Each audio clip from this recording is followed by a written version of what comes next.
विद्यार्थी मित्रांनो, आज आपण आपल्या पुस्तकातली 6वी कविता पाहणार आहोत, या झोपडीत माझ्या.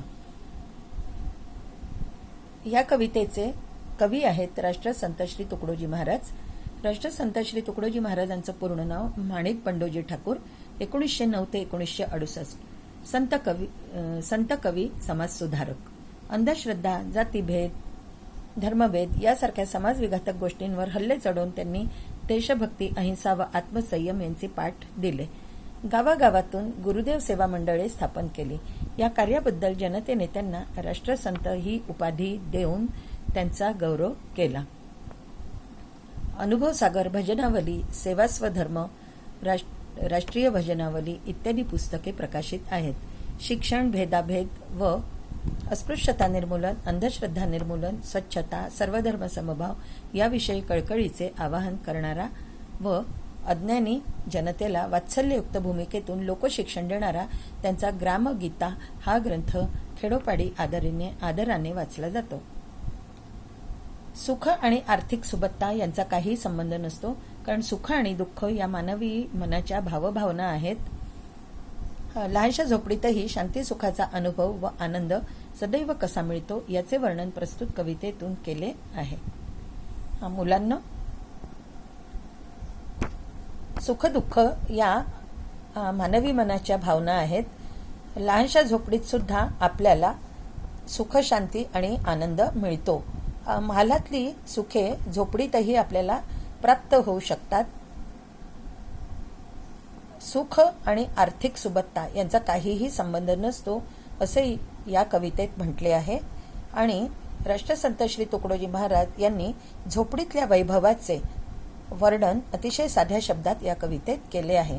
म्हणजे झोपडीत सुद्धा आपल्याला महालातल्यासारखं सुख प्राप्त होऊ शकतं असं राष्ट्रसंत श्री तुकडोजी महाराज यांनी म्हटले आहे. कवी म्हणतात आहे, राजास जी महाली सौख्ये कधी मिळाली, ती सर्व प्राप्त झाली या झोपडीत माझ्या. सौख्य म्हणजे सुख, प्राप्त झाली म्हणजे मिळाली. कवी म्हणतात आहे की एखाद्या राजाला त्याच्या राजमहालात जी सुख मिळतात ती सर्व सुख मला माझ्या झोपडीत प्राप्त झाली आहेत. भूमीवरी पडावे, ताऱ्यांकडे पाहावे, प्रभुनाम नित्य गावे या झोपडीत माझ्या. भूमीवर म्हणजे जमिनीवर, प्रभुनाम म्हणजे देवाचे नाव. कवी म्हणतात आहे की जमिनीवर आरामात झोपण्याचे आणि रात्री आकाशातील चांदण्यांकडे, ताऱ्यांकडे पाहण्याचे सुख मला या झोपडीत मिळाले आहे आणि देवाचे भजन गात मी माझ्या झोपडीत आनंदात राहतो.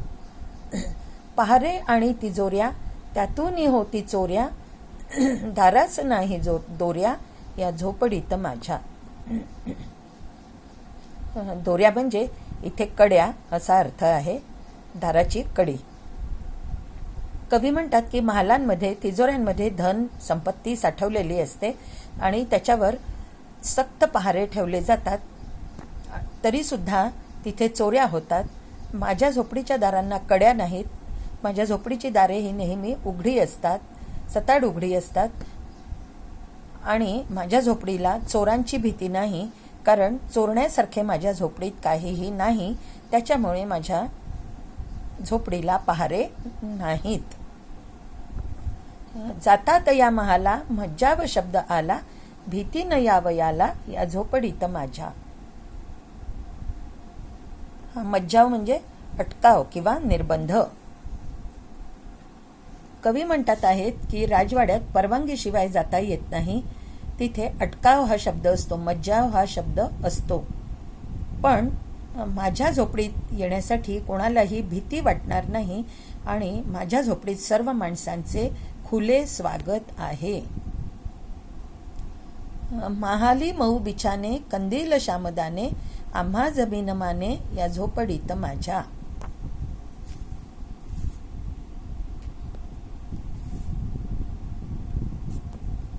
कवी म्हणतात की महालामध्ये आरामासाठी मऊ बिछाने असतात.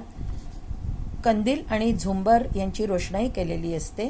शामदाने म्हणजे काचेचा दिवा किंवा झुंबर. कवी म्हणतात की महालामध्ये आरामासाठी मऊ बिछाने असतात, कंदील आणि झुमरांची रोषणाई केलेली असते, काचेच्या दिव्यांची रोषणाई केलेली असते. पण माझ्या झोपडीत मात्र जमिनीवर पडणे हाच सन्मान आहे. मला धरतीचाच बिछाना आहे. धरती हाच माझा बिछाना आहे. येता तरी सुखे या, जाता तरी सुखे जा, कोणावरी न बोजा या झोपडीत माझ्या. बोजा म्हणजे वजन, इथे अर्थ आहे दडपण किंवा धाक. कवी म्हणतात आहे की येता तरी सुखे या, जाता तरी सुखे जा, म्हणजे माझ्या या झोपडीत कुणीही प्रेमाने या आणि प्रेमाने जा. माझ्या झोपडीत ये जा करताना कुणाच्याही मनावर कुठल्याही प्रकारचे दडपण राहत नाही. पाहुनी सौख्य माते देवेंद्र तोही लाजे. सौख्य म्हणजे सुख आणि देवेंद्र म्हणजे देवांचा राजा इंद्र.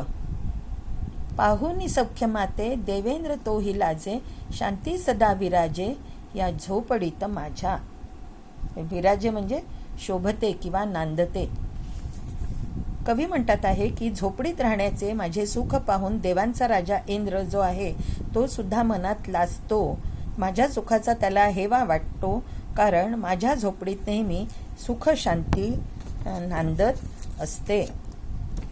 अशा प्रकारे कवीनी लहानशा झोपडीतही सुख शांती आणि आनंद कसा नांदत असतो, महालातली सर्व सुखे झोपडीतही प्राप्त होतात, ह्याचे वर्णन अतिशय भावपूर्ण पद्धतीने केलेले आहे. अतिशय सुंदर पद्धतीने कवीनी आपल्याला महालातले सुख जे आहे ते झोपडीतही कसे प्राप्त होते हे अतिशय सुंदर पद्धतीने आपल्याला उलगडून दाखवलेले आहे.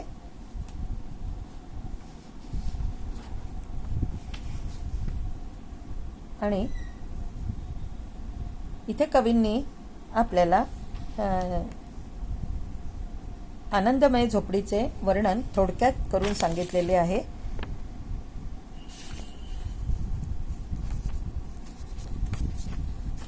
इथे कवी म्हणतात आहे की श्रीमंतीचा वैभवाचा हव्यास करू नये. जे प्राप्त परिस्थितीत मिळते ते जास्त सुखकारक असते. शुद्ध मनाने गरिबीत जगताना आपल्याला समाधान मिळते. ही शिकवण आपल्याला या कवितेतून मिळते. राजालाही जी सुखे मिळत नाही ती माझ्या झोपडीत आहे. खुल्या निसर्गात जमिनीवर पहुडताना मानाने आणि सुख समाधानाने जगावे हे अतिशय सुंदरपणे या कवितेत बिंबवले आहे.